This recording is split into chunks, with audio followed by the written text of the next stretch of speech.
जय Hind dear friends. आज है 2 अप्रैल और आज 2 अप्रैल को जितने भी करंट अफेयर्स बनेंगे उसको कवर करेंगे। यदि आप चैनल में पहली बार आए हैं तो चैनल को सब्सक्राइब कर लीजिएगा।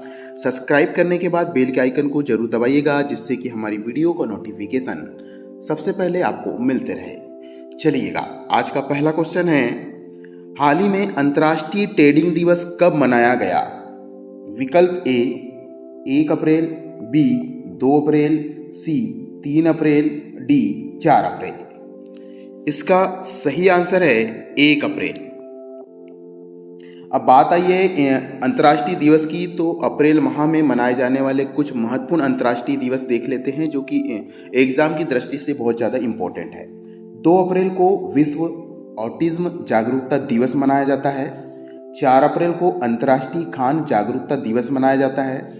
5 अप्रैल को अंतर्राष्ट्रीय अंतर आत्मा दिवस मनाया जाता है। 6 अप्रैल को विकास और शांति हेतु खेल का अंतर्राष्ट्रीय दिवस मनाया जाता है। 7 अप्रैल को विश्व स्वास्थ्य दिवस मनाया जाता है, जो कि बहुत ज़्यादा महत्वपूर्ण है। 10 अप्रैल को विश्व होम्योपैथिक दिवस मनाया जाता है। 17 अप्रैल को विश्व हीमोफिलिया दिवस मनाया जाता है, ये भी बहुत ज़्यादा महत्वपूर्ण है। और 18 अप्रैल को विश्व धरोहर दिवस मनाया जाता है। और 22 अप्रैल को पृथ्वी दिवस मनाया जाता है, ये तो बहुत ही ज़्यादा महत्वपूर्ण है। चलिएगा, तो ये वे महत्वपूर्ण दिवस थे जो कि अप्रैल माह में मनाए जाते हैं। अगला महत्वपूर्ण क्वेश्चन देखते हैं। अगला महत्वपूर्ण क्वेश्चन है, नागोया प्रोटोकॉल अर्थात एएसबी के तहत अंतर्राष्ट्रीय स्तर पर मान्यता प्राप्त अनुपालन प्रमाण पत्र अर्थात आईआरसीसी जारी करने के मामले में भारत ने कौन सा स्थान प्राप्त किया है? विकल्प ए द्वितीय, बी तृतीय, सी प्रथम स्थान, डी 5वां स्थान। इसका सही आंसर है प्रथम स्थान। भारत ने नागोया प्रोटोकॉल के तहत आईआरसीसी जारी करने में विश्व में प्रथम स्थान प्राप्त किया है। भारत ने कुल 6,311 वैश्विक आईआरसीसी में से भारत ने 3,561 अर्थात 56% से अधिक प्रमाण पत्र जारी किए हैं। यह प्रक्रिया जैव विविधता अधिनियम के अंतर्गत की गई थी और यह कब से लागू है? तो 2002 से लागू है। इसके पहले फ्रांस, स्पेन, अर्जेंटीना, पनामा और केन्या जैसे देशों ने भी नागोया प्रोटोकॉल के तहत विश्व में प्रथम स्थान पाने वाला भारत एक उपलब्धि है। नागोया प्रोटोकॉल जलवायु परिवर्तन से संबंधित है।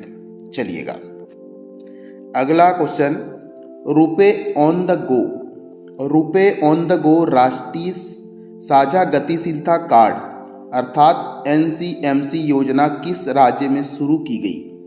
विकल्प ए गुजरात, बी महाराष्ट्र, सी उत्तर प्रदेश, डी मध्य प्रदेश।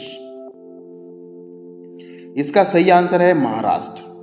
महाराष्ट्र की राज्य सड़क परिवहन निगम ने 1 अप्रैल 2026 को रुपे ऑन द गो राष्ट्रीय साझा गतिशीलता कार्ड अर्थात एनसीएमसी योजना की शुरुआत की है। और इसका पहल का उद्घाटन किसने किया? तो इस पहल की उद्घाटन महाराष्ट्र के मुख्यमंत्री देवेंद्र फडणवीस ने की। इस पहल से के तहत 1 अप्रैल 2026 को एनसीएमसी सक्षम का स्मार्ट कार्ड लॉन्च किए गए हैं। इस कार्ड का नाम है एनसीएमसी सक्षम स्मार्ट कार्ड। स्मार्ट ये क्या है? एक प्रकार का वैलेट है। वैलेट का मतलब एक प्रकार के ऐप होते हैं जिसमें पहले से पैसे रखे रहते हैं। इस स्मार्ट कार्ड में प्रीपेड वैलेट होगा और न्यूनतम रिचार्ज आप 100 रुपये से कर सकते हैं। कार्ड की कीमत 199 रुपये की रखी गई है। इसमें रिचार्ज करके आप आसानी से बस का और महाराष्ट्र में घूम रहे कोई भी सरकारी जो बस है उसका एक कहना चाहिए कार्ड है, जहाँ पर आपके पास पैसे नहीं भी रहने से आप स्मार्ट कार्ड के मदद से इसका रिचार्ज करके आप टिकट कटा सकते हैं। तो एक प्रकार के एक स्मार्ट कार्ड लॉन्च किया है महाराष्ट्र की सरकार ने, जिसका नाम है सक्षम कार्ड। और यहाँ पर एक योजना भी शुरू की गई है, वह योजना है RuPay on the go. RuPay on the go योजना महाराष्ट्र ने शुरू की गई है और साथ ही में एक सक्षम कार्ड भी महाराष्ट्र की सरकार के द्वारा लॉन्च किया गया है, जो कि एक प्रीपेड वॉलेट है। इसमें आप 100 रुपये से भी रिचार्ज कर सकते हैं और इस कार्ड की कीमत 199 रुपये रखी गई है। ये करेगा क्या? तो ये करेगा, जब आप बस में चढ़ेंगे तो आपको पैसे देने की ज़रूरत नहीं है। इस स्मार्ट कार्ड के मदद से आप रिचार्ज करा दीजिए, उसका किराया दे दीजिएगा। चलिए बात आई है महत्वपूर्ण योजना की। तो हाल ही में जिन राज्यों के द्वारा कुछ महत्वपूर्ण योजनाएं शुरू की गई है तो उनको एक नज़र में देख लेते हैं। जैसे पहाड़ों का गौरव योजना। पहाड़ों का गौरव योजना नागालैंड की योजना है और इसका मुख्य उद्देश्य है पहाड़ी राज्यों के विकास हेतु विशेष वित्तीय सहायता प्रदान करना। हाल ही में मुख्यमंत्री युवा उद्यमी योजना शुरू की गई है उत्तर प्रदेश के द्वारा और इसका मुख्य उद्देश्य है युवाओं को स्वरोजगार हेतु वित्तीय सहायता प्रदान करना। लाडली बहना योजना आपको तो पता ही है, इसका विस्तार किया गया है। ये मध्य प्रदेश की है लाडली बहना योजना। मुख्यमंत्री निःशुल्क अन्नपूर्णा फूड पैकेट योजना, यह राजस्थान सरकार की है और इसका मुख्य उद्देश्य है गरीबों को खाद्य सुरक्षा उपलब्ध कराना। हाल ही में महाराष्ट्र ने ही मुख्यमंत्री रोजगार सृजन कार्यक्रम शुरू किया है, महाराष्ट्र की सरकार ने। इसका भी मुख्य उद्देश्य है युवाओं के लिए रोजगार और उद्यमिता को बढ़ावा देना। नमो लक्ष्मी योजना एक महत्वपूर्ण योजना है जो कि गुजरात सरकार के द्वारा शुरू की गई है, बालिकाओं की शिक्षा और सशक्तिकरण को प्रोत्साहन देने के लिए। तमिलनाडु ने हाल ही में पुदुमई पेन योजना का विस्तार किया है, छात्रों को शिक्षा जारी रखने हेतु वित्तीय सहायता प्रदान करती है। ये तमिलनाडु की सरकार ने इस योजना को लॉन्च किया है। तो कुछ महत्वपूर्ण योजनाएं थी जो कि परीक्षा की दृष्टि से महत्वपूर्ण हो सकती है। यदि आप चैनल में पहली बार आए हैं तो चैनल को सब्सक्राइब कर लीजिएगा और कमेंट बॉक्स में आप अपना नंबर दे दीजिएगा, हम PDF आपको प्रोवाइड करा देंगे इसकी। चलिएगा अगला महत्वपूर्ण क्वेश्चन है, मार्च 2026 में जापानी ग्रैंड प्रिक्स जीतकर फार्मूला 1 के इतिहास में सबसे कम उम्र के चैंपियन कौन बन गए? विकल्प A Max Verstappen, B Lewis Hamilton, C Andrea Kimi Antonelli, D Charles Leclerc. चलिए इसका आंसर है एंड्रिया किमी एंटोनेली, जो आप चित्र में देख सकते हैं। ये इटली के रेसर है और ये मात्र 19 साल के हैं जिन्होंने फार्मूला 1 ड्राइवर बनकर के यह उपलब्धि हासिल की है। मार्च 2026 में जापानी ग्रैंड प्रिक्स इन्होंने जीता है सबसे कम उम्र में और इन्होंने लगातार दूसरी जीत के साथ F1 इतिहास के सबसे युवा चैंपियनशिप लीडर बन गए हैं। इनका नाम है एंड्रिया किमी एंटोनेली, जो कि इटली के हैं और 19 साल के हैं और इन्होंने क्या जीता है? हाल ही में Japan Grand Prix formula race जीता है और इनकी टीम का नाम है मर्सरीज। याद रखिएगा, इसके पहले जो रिकॉर्ड था वह सबसे कम उम्र का रिकॉर्ड था लुइस हैमिल्टन का, जो कि 22 साल की उम्र में 2007 में उन्होंने फार्मूला 1 रेस जीता था। अब इसका रिकॉर्ड टूट चुका है और रिकॉर्ड बनाया है एंड्रिया किमी एंटोनेली ने, जो आप चित्र में देख सकते हैं। इन्होंने कौन सा खिताब जीता है? तो जापानी ग्रैंड प्रिक्स जीता है। चलिएगा हाल ही में केंद्र सरकार द्वारा किए गए शीर्ष स्तरीय नौकरशाही फेरबदल के तहत वित्त मंत्रालय के वित्तीय सेवा विभाग में विशेष सचिव किसे नियुक्त किया गया है? विकल्प ए चंचल कुमार, बी संजय लोहिया, सी विली व्लास, डी प्रमोद भगत। इसका सही आंसर है संजय लोहिया। संजय लोहिया को खान मंत्रालय के अतिरिक्त सचिव के पद से वित्तीय मंत्रालय के वित्त सेवा विभाग में विशेष सचिव बनाया गया है। तो संजय लोहिया क्या बने हैं? विशेष सचिव बने हैं। इसके पहले क्या थे? तो वे खान मंत्रालय के अतिरिक्त सचिव थे और उनकी नियुक्ति 31 मार्च 2026 को केंद्र सरकार के नौकरशाही फेरबदल के तहत की गई है। आपको बता दें कि सूचना एवं प्रसारण मंत्रालय के जो सचिव नियुक्त किए गए हैं वो चंचल कुमार को नियुक्त किए गए हैं। तो यहाँ दो नियुक्ति से संबंधित बात चल रही है। सबसे पहले तो वित्त सेवा में जो विशेष सचिव बनाए गए हैं उनका नाम है संजय लोहिया, जो पहले क्या थे? खान मंत्रालय के अतिरिक्त सचिव पद पर तैनात थे। और हाल ही में चंचल कुमार को सूचना एवं प्रसारण मंत्रालय का सचिव बनाया गया है। चलिएगा अगला महत्वपूर्ण क्वेश्चन है, डियर स्टूडेंट, ये बहुत ही ज़्यादा महत्वपूर्ण क्वेश्चन हो सकता है, क्योंकि इस प्रकार के जो क्वेश्चन हैं अक्सर पूछे जाते हैं जो अलग से होते हैं। सूरीनामा के पूर्व राष्ट्रपति चंद्रिका प्रसाद संतोखी का निधन हो गया, 30 मार्च 2026 को हो गया। वे किस विशेष कारण से अंतर्राष्ट्रीय स्तर पर चर्चा में रहे थे? बहुत महत्वपूर्ण क्वेश्चन है ये। विकल्प है, उन्होंने अंग्रेजी में शपथ ली थी। बी, उन्होंने संस्कृत में राष्ट्रपति पद की शपथ ली थी। सी, वे सूरीनामी के पहले सैन्य राष्ट्रपति थे। डी, उन्होंने संयुक्त राष्ट्र महासचिव के रूप में कार्य किया था। तो हाल ही में जिन राष्ट्रपति का निधन हुआ है वो किस कारण से चर्चा में रहे थे विश्व भर में? इसका सही आंसर है, उन्होंने संस्कृत में राष्ट्रपति पद की शपथ ली थी। ये विशेष कार्य किया था, इसलिए दुनिया में प्रसिद्ध हो गए थे। इनका नाम है चंद्रिका प्रसाद संतोखी, जो आप चित्र में देख सकते हैं, और ये सूरीनाम देश के राष्ट्रपति रह चुके हैं और इस सूरीनाम के 90वें राष्ट्रपति थे। इनका कार्यकाल 2020 से 2025 तक रहा था। अक्सर उनका निधन की तारीख पूछती है तो 30 मार्च 2026 को 67 ईयर की एज में इनका निधन हो गया। इनकी उपलब्धि क्या है? तो इन्होंने संस्कृत में शपथ लेने वाले सूरीनामी राष्ट्रपति एकमात्र राष्ट्रपति थे। बात कर लेते हैं इनकी पृष्ठभूमि की, क्यों और प्रमुख हो जाते हैं। तो आपको बता दें, ये भारतीय मूल के हैं, क्योंकि उनके दादा और दादी बिहार से आते हैं, जो भारत में स्थित है। और ये इसलिए भी महत्व है क्योंकि इन्होंने भारतीय संस्कृति और प्रवासी भारतीय संबंधों को वैश्विक स्तर पर पहचान दिलाने का काम किया था। तो इतने क्वेश्चन बन सकते हैं चंद्रिका प्रसाद संतोखी से। चलिएगा अगला क्वेश्चन देखते हैं। अगला क्वेश्चन है, हाल ही में power grid corporation of India limited के अध्यक्ष और प्रबंध निदेशक के रूप में किसे नियुक्त किया है? विकल्प ए आर.के. सिंह, बी बुर्रा वामसी राम मोहन, सी संजय मल्होत्रा, डी पी.के. सिन्हा। इसका सही आंसर है बुर्रा वामसी राम मोहन। बुर्रा रामसी वान मोहन को पावर ग्रिड का सीएमडी नियुक्त किया है, जो चित्र में दिखाई दे रहे हैं। उनकी नियुक्ति 1 अप्रैल 2026 से प्रभावी होगी। और आपको बता दें कि जो पावर ग्रिड है वह विद्युत मंत्रालय भारत सरकार के अधीन कार्य करता है। इनका 33 वर्ष से अधिक का अनुभव काम आया विद्युत पारेषण एवं दूरसंचार में। इनका कार्यकाल 31 जुलाई 2030 तक चलेगा। इनका नाम याद रखिएगा, जो कि पावर ग्रिड के नए सीएमडी बने हैं, बुर्रा वामसी राम मोहन। चलिएगा अगला महत्वपूर्ण क्वेश्चन। हाँ, अब बात आई है नियुक्ति की, तो हाल ही में जो नियुक्तियां हुई है महत्वपूर्ण, उनको भी एक नज़र में देख लेते हैं, जो कि एग्जाम की दृष्टि से बहुत ज़्यादा महत्वपूर्ण है।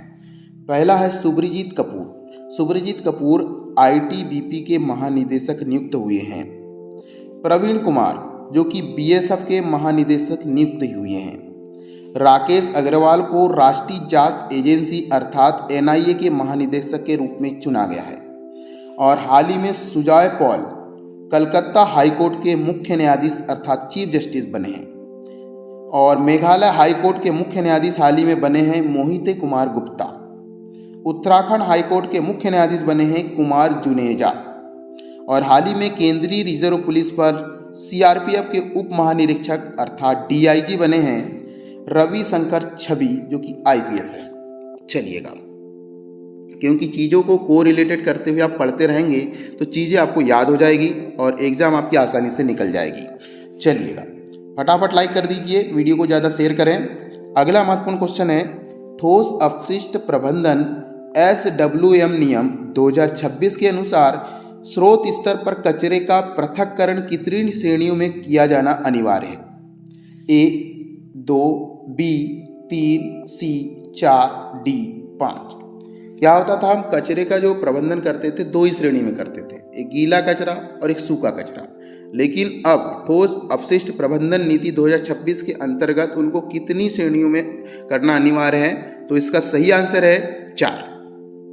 ठोस अपशिष्ट प्रबंधन नीति 2026, जो कि पर्यावरण संरक्षण अधिनियम 1986 के तहत अधिसूचित किया गया है। और यह नियम 1 अप्रैल 2026 से लागू होकर 2016 के नियमों का स्थान लेंगी। इसमें क्या परिवर्तन हुआ है? तो अब जो स्रोत के आधार पर स्तरीय कचरा पृथक्करण अनिवार्य हो गया है, अर्थात कचराओं को अब 4 भागों में डिवाइड किया जाएगा। पहला तो गीला कचरा, दूसरा सूखा कचरा, तीसरा स्वच्छता संबंधी कचरा और डी होगा विशेष देखभाल कचरा अर्थात घरेलू खतरनाक कचरा। तो इस प्रकार से 4 श्रेणी में इसको बांट दिया गया है और ये कब से लागू हो जाएंगे तो 1 अप्रैल 2026 से नई ठोस अपशिष्ट प्रबंधन नीति लागू हो जाएगी। क्यों लागू हो जाएगी? क्योंकि बहुत सारे ऐसे कचरे जैसे बैटरी वगैरह होते थे उसे कचरा समझकर फेंक दिया जाता था, जो कि मौसम के लिए, एटमॉस्फेयर के लिए बहुत ही ज़्यादा क्या है, बहुत ही ज़्यादा खतरनाक हो सकते हैं। बैटरी जो सूखी बैटरी होती है, मोबाइल की बैटरी होती है, तो इस प्रकार से सही प्रबंधन नहीं हो पा रहा था कचरा का, उसका सही डिवाइडेशन नहीं हो पा रहा था। लेकिन अब ठोस का सही से डिवाइडेशन होगा और 4 प्रकार के कचरा, अब गीला कचरा, सूखा कचरा, स्वच्छता संबंधी कचरा और एक विशेष देखभाल कचरा पर डिवाइड किया गया है। चलिएगा, अगला महत्वपूर्ण क्वेश्चन है, भारतीय नौसेना में शामिल की गई मालवान किस प्रकार की नौका है? ए मिसाइल विध्वंस युद्धपोत, बी विमान वाहक पोत, सी पनडुब्बी रोधी उथले जल नौका और डी परमाणु पनडुब्बी। चलिएगा, इसका सही आंसर है पनडुब्बी रोधी उथले जल नौका। हाल ही में भारतीय नौसेना में शामिल हुआ है मालवान। मालवान क्या है? यह दूसरी ASW सैलो वाटरक्राफ्ट है और इसका निर्माण कहाँ किया गया है? तो इसका निर्माण किया गया है कोचिन शिपयार्ड लिमिटेड, कोच्चि के द्वारा इसका निर्माण किया गया है। और अभी भारत में हाल ही में इस प्रकार के 8 जहाज, कुछ जहाज बना दिए गए हैं, कुछ जहाज बनाने जा रहे हैं। 8 जहाज इस प्रकार के बनाए जाएंगे जो कि SWC कार्यक्रम का हिस्सा होंगे। अब बात आई है मालवान की, तो मालवान की चित्र आप देख सकते हैं। मालवान की लंबाई लगभग 80 मीटर है और विस्थापन लगभग 1100 टन है। 80% से अधिक स्वदेशी सामग्री का इसमें इस्तेमाल किया गया है। मेक इन इंडिया कार्यक्रम के तहत इसको बनाया गया है और इसकी विशेषता यह है कि इसमें अत्याधुनिक रडार हैं, सोनार है, टारपीडो है और ASW रॉकेट भी इसमें लगे हुए हैं। लेकिन इसको स्पेशल उथले तटीय जल क्षेत्रों में संचालन के रूप में बनाया गया है। उथले का मतलब होता है थोड़ा ऊंचाई वाले भाग में जो जल रहता है वहाँ पर यह जहाज रहेगा जो कि पनडुब्बी रोधी होगा, अर्थात उथले हुए जल में दुश्मन की पनडुब्बी का पता लगाकर उसको नष्ट करने का काम भी यह मालवान नामक पोत करेगा। चलिएगा, अगला क्वेश्चन महत्वपूर्ण है। हाल ही में मार्च 2026 में सम्राट संप्रति संग्रहालय का उद्घाटन किसने किया? ए अमित शाह, बी नरेंद्र मोदी, सी द्रौपदी मुर्मू, डी भूपेंद्र पटेल। इसका सही आंसर है नरेंद्र मोदी। प्रधानमंत्री नरेंद्र मोदी ने 31 मार्च 2026 को गुजरात के गांधीनगर के कोबा तीर्थ में स्थित श्री महावीर जैन आराधना केंद्र परिसर में सम्राट संप्रति संग्रहालय का भव्य उद्घाटन किया गया। तो कहाँ किया गया? अगर राज्य पूछे तो गुजरात में सम्राट संप्रति संग्रहालय का भव्य उद्घाटन किया गया। और किसने किया? तो हमारे प्रधानमंत्री नरेंद्र मोदी जी ने किया। कब किया? तो 31 मार्च 2026 को किया। अगर और डीप में क्वेश्चन पूछे तो पूछ सकता है कि गुजरात के किस शहर में किया? तो गुजरात के गांधीनगर में, और वो भी स्थान कौन सा था? कोबा तीर्थ। ठीक। और यह संग्रहालय युवा पीढ़ी को जैन धर्म की समृद्ध विरासत, कला, संस्कृति और उनसे संबंधित परंपराओं को जागरूक करने के लिए स्थापित की गई है। यहाँ पर नाम आया है सम्राट संप्रति। तो सम्राट संप्रति कौन है? सम्राट संप्रति हैं महान शासक अशोक के पोते। उन्हीं के नाम पर इस संग्रहालय का भव्य नाम रखा गया है। चलिएगा, अगला महत्वपूर्ण क्वेश्चन है, प्रवासी वन्य जीवों के संरक्षण पर सम्मेलन CMS के पक्षकारों के सम्मेलन की 15वीं बैठक का आयोजन किस देश में किया गया? A Austria, B Australia, C America, D Brazil. इसका सही आंसर है ब्राजील। प्रवासी वन्य जीवों के संरक्षण पर एक सम्मेलन, पक्षकारों का सम्मेलन जो कि 15वीं बैठक थी, वो ब्राजील के कैंपो ग्रांडो ब्राज़ील के कैंपो ग्रांडे शहर में आयोजित की गई। कब से कब तक? तो 23 से 29 मार्च 2026 तक इसका आयोजन किया गया और इसकी मेज़बानी किया है ब्राज़ील देश ने। और ब्राज़ील के कैंपो ग्रांडे नामक स्थान पर प्रवासी जीवों के संरक्षण पर एक सम्मेलन किया गया। याद रखिएगा, इसका मुख्य उद्देश्य है प्रवासी प्रजातियों और उनके आवासों पर बढ़ते दबाव को निपटना। बात आई है ब्राज़ील की, तो ब्राज़ील को आप मैप में देख सकते हैं।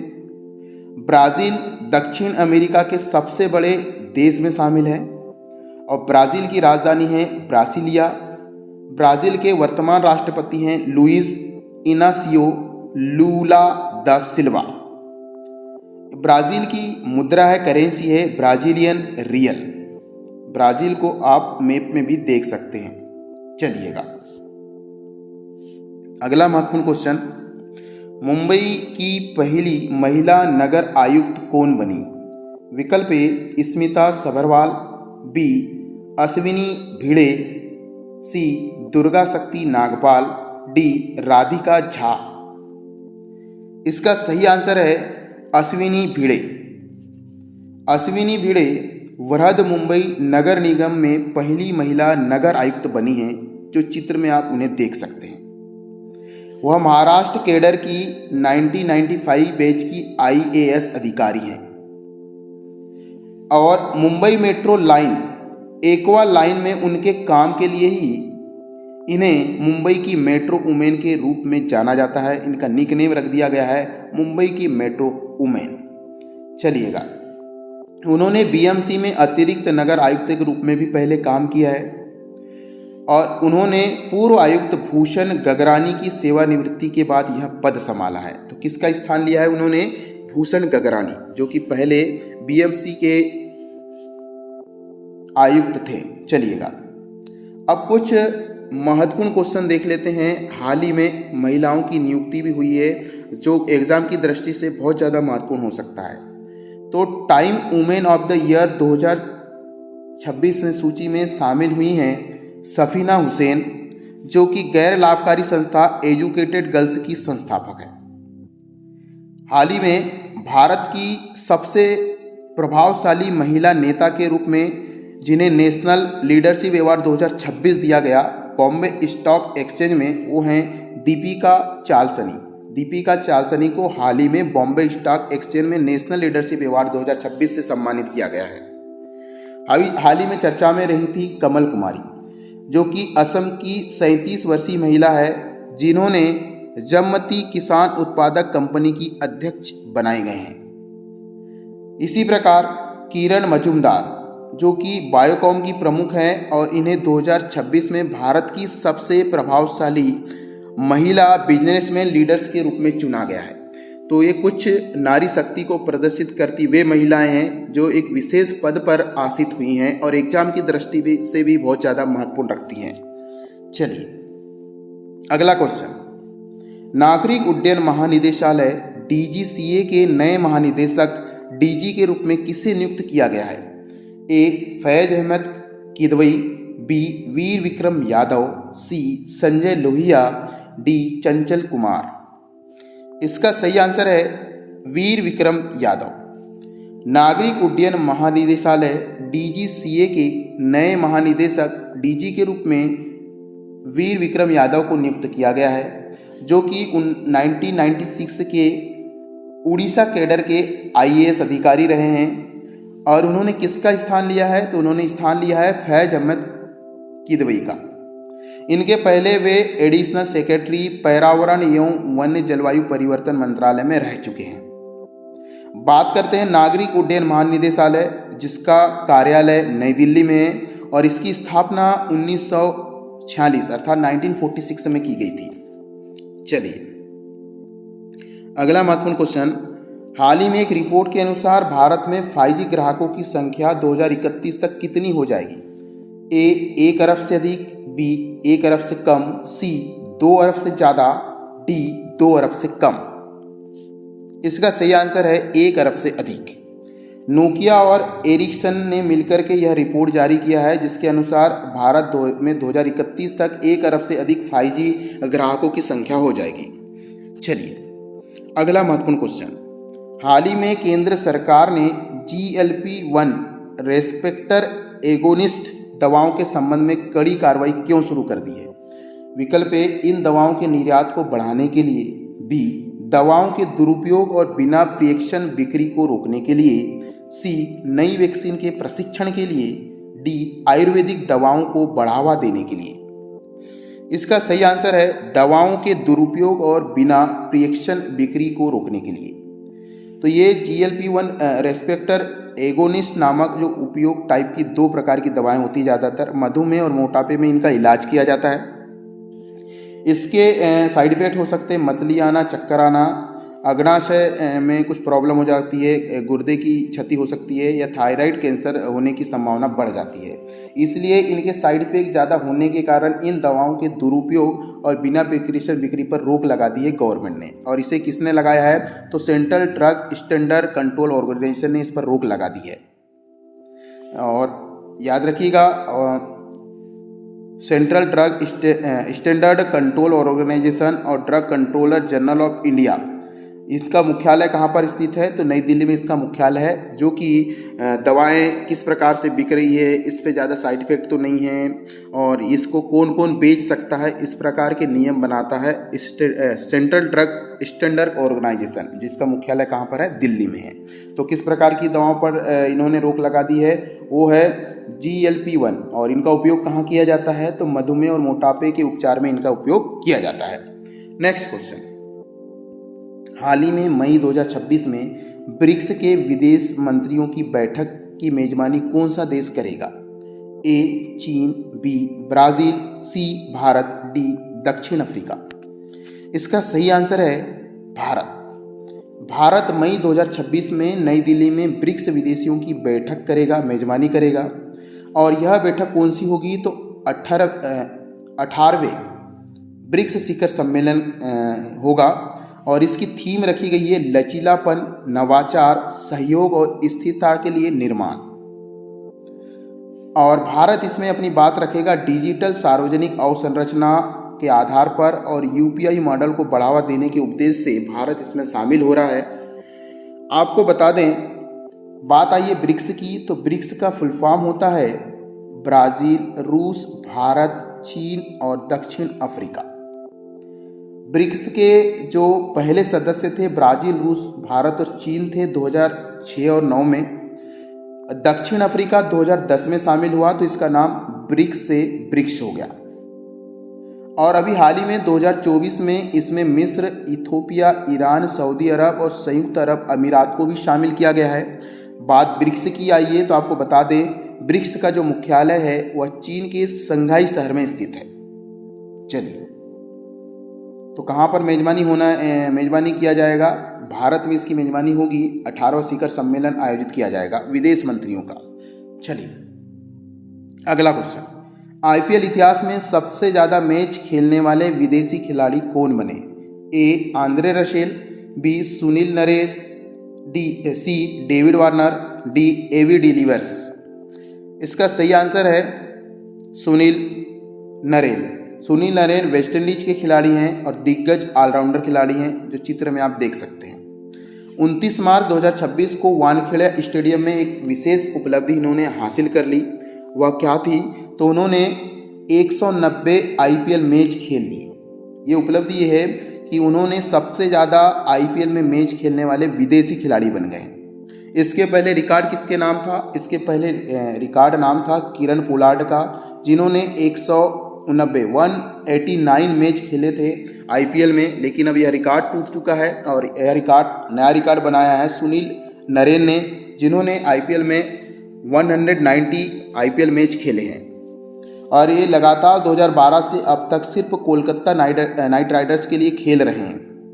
IPL में अब तक उन्होंने 192 विकेट ले चुके हैं। अब बात आई है IPL की, तो आपको बता दें हाल ही में IPL में लक्ष्य का पीछा करते हुए 4000 रन पूरे करने वाले एकमात्र खिलाड़ी बने हैं विराट कोहली। एक महत्वपूर्ण क्वेश्चन बन सकता है।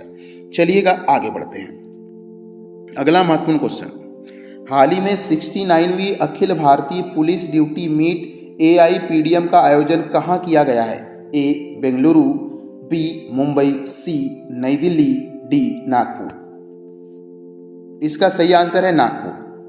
69वीं Akhil Bharatiya police duty meet 2025-26 का उद्घाटन नागपुर, महाराष्ट्र में किया गया।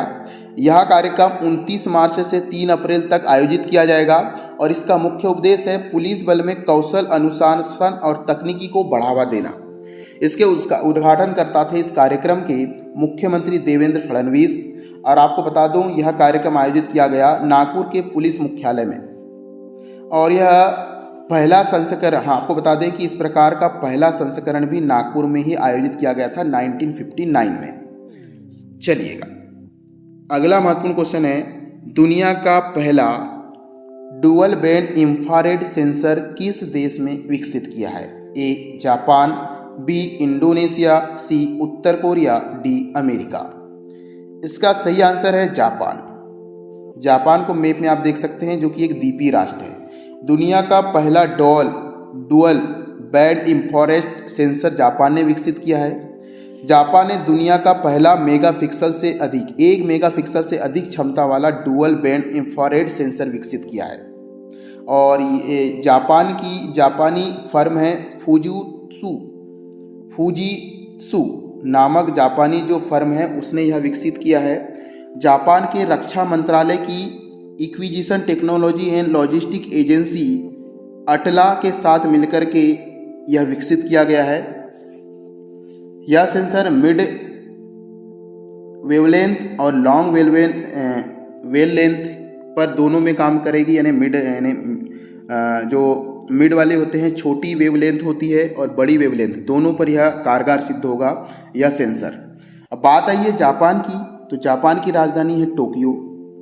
जापान के वर्तमान प्रधानमंत्री है शिगेरू इबिना और जापान की मुद्रा है येन।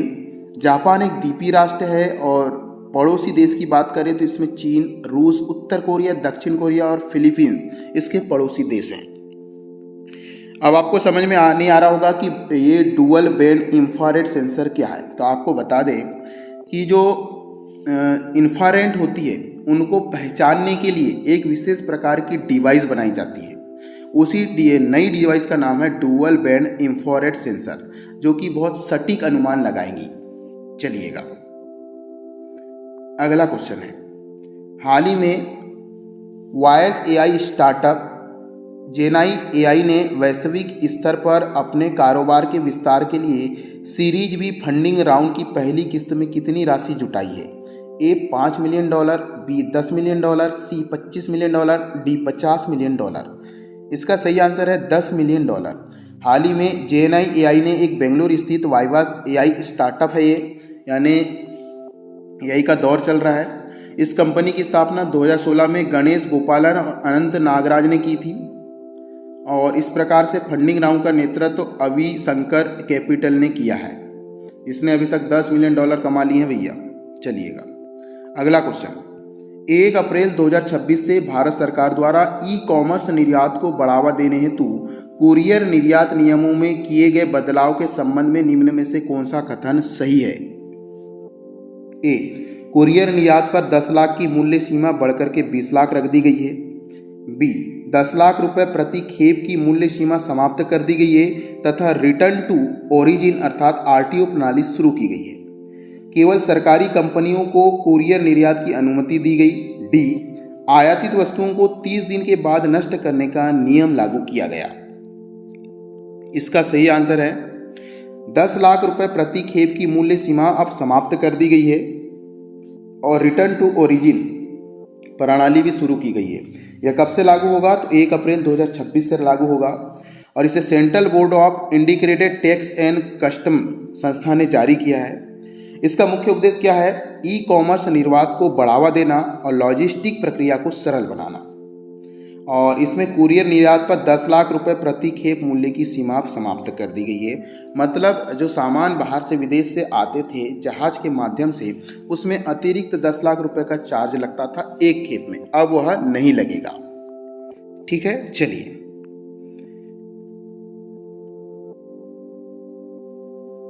एक महत्वपूर्ण क्वेश्चन था। हाल ही में अमेरिकी एक नया मिशन जारी किया गया था। जनफदा नामक एक अभियान जारी किया गया था जो कि स्वयंसेवकों की भर्ती हेतु जनफदा नामक एक अभियान किस देश ने शुरू किया है? तो इसका सही आंसर है ईरान ने। ईरान ने जनफदा नामक स्वयंसेवकों की भर्ती शुरू किया है। क्यों किया है? क्योंकि आपको पता है अमेरिका और ईरान का युद्ध चल रहा है, तो अमेरिकी सेनाओं से लड़ने के लिए जनफदा नामक एक सेवकों की भर्ती का अभियान शुरू किया है ईरान ने। चलिए अगला क्वेश्चन है, उत्कल दिवस कब मनाया जाता है? ए 1 अप्रैल, बी 2 अप्रैल, सी 3 अप्रैल, डी 4 अप्रैल। इसका सही आंसर है 1 अप्रैल। उत्कल दिवस 1 अप्रैल को मनाया जाता है। और उत्कल दिवस कौन मनाता है? तो उड़ीसा राज्य ही अपना स्थापना दिवस उत्कल दिवस के रूप में मनाता है। इस दिन उड़ीसा के लोगों की भाषा, संस्कृति और पहचान का सम्मान के रूप में 1 अप्रैल को उत्कल दिवस मनाया जाता है। बात आई है उड़ीसा की, तो उड़ीसा की स्थापना 1 अप्रैल 1936 को की गई थी। उड़ीसा का पूर्व नाम ओडिशा, अभी वर्तमान में नाम है ओडिशा, जो कि उड़ीसा इसका पूर्व नाम है। राजधानी है भुवनेश्वर और मुख्यमंत्री है मोहन चरण मांझी। बात कर लेते हैं पड़ोसी राज्य की, तो आप देख सकते हैं उत्तर में झारखंड है। ये आप देख सकते हैं कि उत्तर में झारखंड है, उत्तर पूर्व में पश्चिम बंगाल है। आप देख सकते हैं उत्तर पूर्व में पश्चिम बंगाल है यहाँ पर, और साथ ही साथ पश्चिम में छत्तीसगढ़ है। ये है पूरा पश्चिम वाला जो एरिया है ये छत्तीसगढ़ का है। और दक्षिण में आंध्र प्रदेश और तेलंगाना, ये दक्षिण में आंध्र प्रदेश है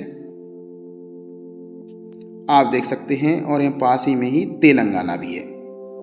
जबकि इसके पूर्व भाग में यहाँ पर आप देख सकते हैं बंगाल की खाड़ी से लगा हुआ यह राज्य है। चलिएगा, तो कुछ इंपॉर्टेंट फैक्ट भी आप पढ़ते रहिएगा करंट अफेयर्स के साथ साथ, जिससे चीज़ें बहुत अच्छे से आपको याद हो जाएगी। इससे फैक्ट भी याद होंगे और करंट अफेयर्स के सारे क्वेश्चन तो हम कवर करा ही रहे हैं। यदि आप इसकी PDF चाहते हैं तो कमेंट बॉक्स में कमेंट जरूर कीजिएगा। चलिए अगला महत्वपूर्ण क्वेश्चन है, हाल ही में माधवपुर मेला कहाँ आयोजित किया जा रहा है? विकल्प ए उत्तर प्रदेश, बी राजस्थान, सी गुजरात, डी बिहार। डेस्टिनी बहुत महत्वपूर्ण क्वेश्चन हो सकता है, माधवपुर मेला कहाँ आयोजित किया जा रहा है? इसका सही आंसर है गुजरात। गुजरात के पोरबंदर जिले में 27 मार्च से 31 मार्च तक 5 दिवसीय इस मेले का आयोजन किया जा रहा है। याद रखिएगा, माधवपुर जो मेला है किसके सम्मान में लगाया जाता है? तो भगवान श्री कृष्ण और रुक्मिणी के विवाह का उत्सव मनाया जाता है। और इस मेले में पौराणिक कथा के अनुसार कृष्ण रुक्मिणी विवाह का प्रतीक है, जहां पर मेड़ समुदाय, अधिकतर मेड़ समुदाय के कड़च गांव में मामेरा रस्म निभाई जाती है। कहाँ मामेरा रस्म निभाई जाती है? तो गुजरात का एक गांव है कड़च गांव, वहाँ पर मेड़ समुदाय के द्वारा यह रस्म निभाई जाती है, जिसमें भगवान श्री कृष्ण और माता रुक्मिणी के विवाह का प्रतीक के रूप में यह पर्व मनाया जाता है। बात आई है मेले की, तो जो प्रसिद्ध भारतीय मेले हैं उनको एक नज़र में देख लेते हैं। पुष्कर मेला राजस्थान में लगता है, जो विश्व का सबसे बड़ा ऊँट का मेला है। पुष्कर राजस्थान में लगता है पुष्कर मेला। सोनपुर मेला सोनपुर बिहार में लगता है, जो एशिया का सबसे बड़ा पशु मेला है। सूरजकिरण शिल्प मेला फरीदाबाद हरियाणा में रखता है, जो कि हस्तशिल्प कला से संबंधित है। अंबुबाची जो मेला है वह कामाख्या मंदिर में लगता है, जो कि गुवाहाटी असम में स्थित है। गंगा सागर मेला जो है हुगली नदी के तट पर पश्चिम बंगाल में लगाया जाता है। गोगा मेड़ी मेला हनुमानगढ़ राजस्थान में 1 महीने तक चलने वाला मेला है। वहीं पर कोलायत मेला बीकानेर राजस्थान में कपिल मुनि की याद में मनाया जाता है। तो ये कुछ महत्वपूर्ण मेले थे जो कि भारत में स्थान रखते हैं और अक्सर एग्जाम में पूछे जाते हैं। अगला क्वेश्चन, हाल ही में एशियाई मुक्केबाजी चैंपियनशिप 2026 का आयोजन कहाँ किया जाता है? Malaysia, B Mongolia, C Indonesia और डी भारत। इसका सही आंसर है मंगोलिया। हाल ही में एशियाई मुक्केबाजी चैंपियनशिप 2026 28 मार्च से शुरू हो चुकी है और 11 अप्रैल 2026 तक चलेगी। और मंगोलिया के उलान बटोर में एशियाई मुक्केबाजी चैंपियनशिप आयोजित की जा रही है। चलिए, तो आज के करंट अफेयर्स के क्वेश्चन यहीं पर समाप्त करते हैं। इसकी पीडीएफ अगर चाहिए तो कमेंट बॉक्स में कमेंट कर दीजिएगा और हर दिन नए अपडेट करंट अफेयर्स के लिए चैनल को सब्सक्राइब करें। जय हिंद।